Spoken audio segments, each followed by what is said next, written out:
ఏపీలో మరో ఎన్నికల నగారా. ఈసీ షెడ్యూల్ విడుదల. ఏపీలో కూటమి ప్రభుత్వం అధికారంలోకి వచ్చి 8 నెలలు పూర్తి కావస్తోంది. కూటమి అధికారంలోకి వచ్చాక ఇప్పటికే గ్రాడ్యుయేట్ టీచర్స్ కోటా ఎమ్మెల్సీ ఎన్నికలు త్వరలో జరగబోతున్నాయి.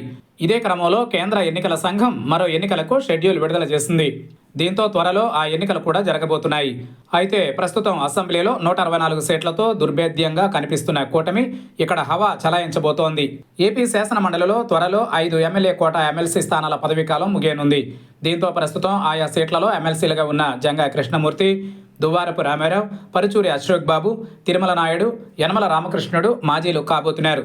వీరు ఖాళీ చేస్తున్న సీట్లకు కొత్తగా ఎమ్మెల్సీలను ఎన్నుకునేందుకు ఎన్నికలు జరగబోతున్నాయి. వీటి కోసం ఈసీ షెడ్యూల్ విడుదల చేసింది. ఈ 5 సీట్లకు జరిగే ఎన్నికల నోటిఫికేషన్ మార్చి 3న విడుదల కానుంది. మార్చి 10 వరకు నామినేషన్ల దాఖలకు గడువు ఇచ్చారు.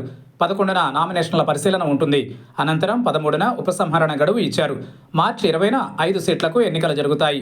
ఉదయం 9 గంటల నుంచి సాయంత్రం 4 గంటల వరకు పోలింగ్ నిర్వహిస్తారు. అదే రోజు సాయంత్రం 5 గంటలకు ఓట్ల లెక్కింపు చేపడతారు. మార్చి 24న గెలిచిన ఎమ్మెల్సీలు బాధ్యతలు చేపడతారు. మరోవైపు ఈ 5 ఎమ్మెల్సీ సీట్లను కూటమి ఏకపక్షంగా గెలుచుకునే అవకాశం ఉంది. ఎమ్మెల్యే కోట ఎమ్మెల్సీ ఎన్నిక కాబట్టి 175 సీట్ల అసెంబ్లీలో 164 సీట్లతో కూడిన కూటమి 5 ఎమ్మెల్సీ సీట్లను గెలుచుకోవడం లాంఛనమే.